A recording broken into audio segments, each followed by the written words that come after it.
So this devotional is meant for Sunday, January 2nd, which is the second day of the new year. I mean, how dumb is that for me not to be able to say that?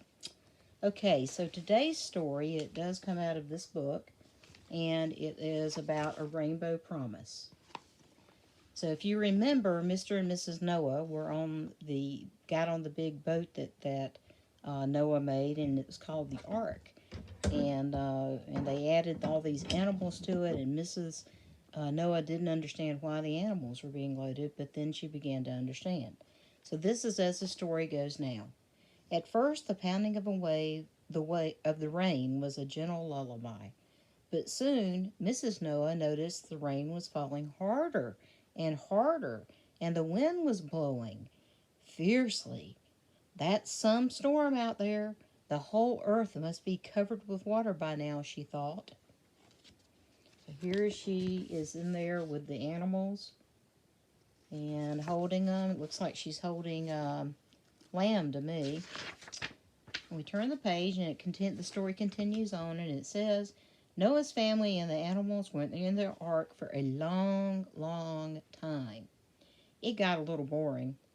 And a little stinky, if the truth were told. All those animals, I mean, 2 of every kind of animal in the entire world.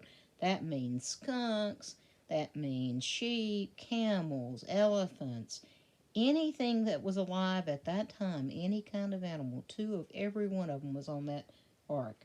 So Mrs. Noah kept busy cleaning up after the animals and keeping her family fed and the clothes clean.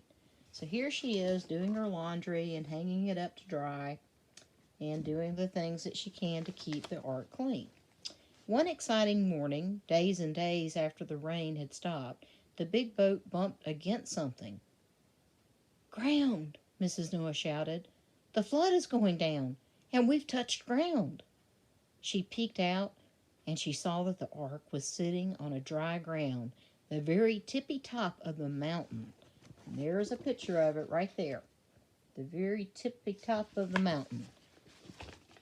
Turn the page and see what happens next. She began packing up things and sweeping up the floor, getting ready to leave the boat. I can't wait to stand on solid ground again, she cried.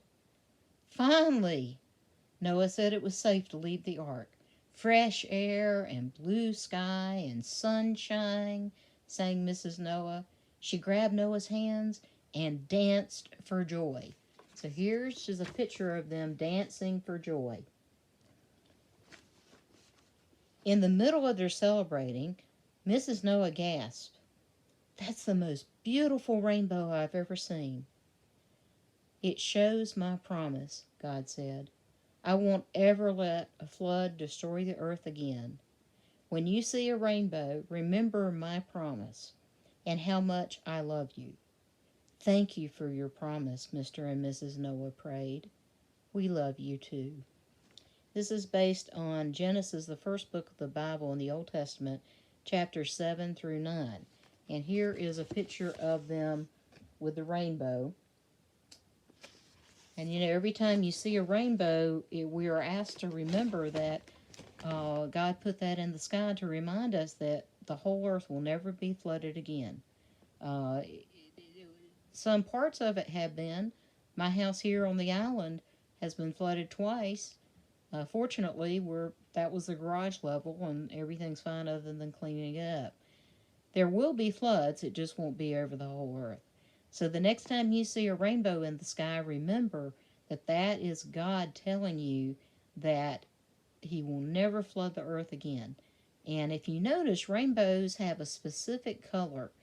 It's the letters of the color spell out the name Roy G. Biv. It's red, orange, yellow, green, blue, indigo, and violet. The rainbows always come in that order. And any prism of light that you see, it's always in that order. And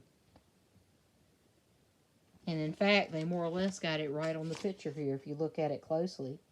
Starts in the middle with red, orange, yellow, then starts again with green, indigo, and violet.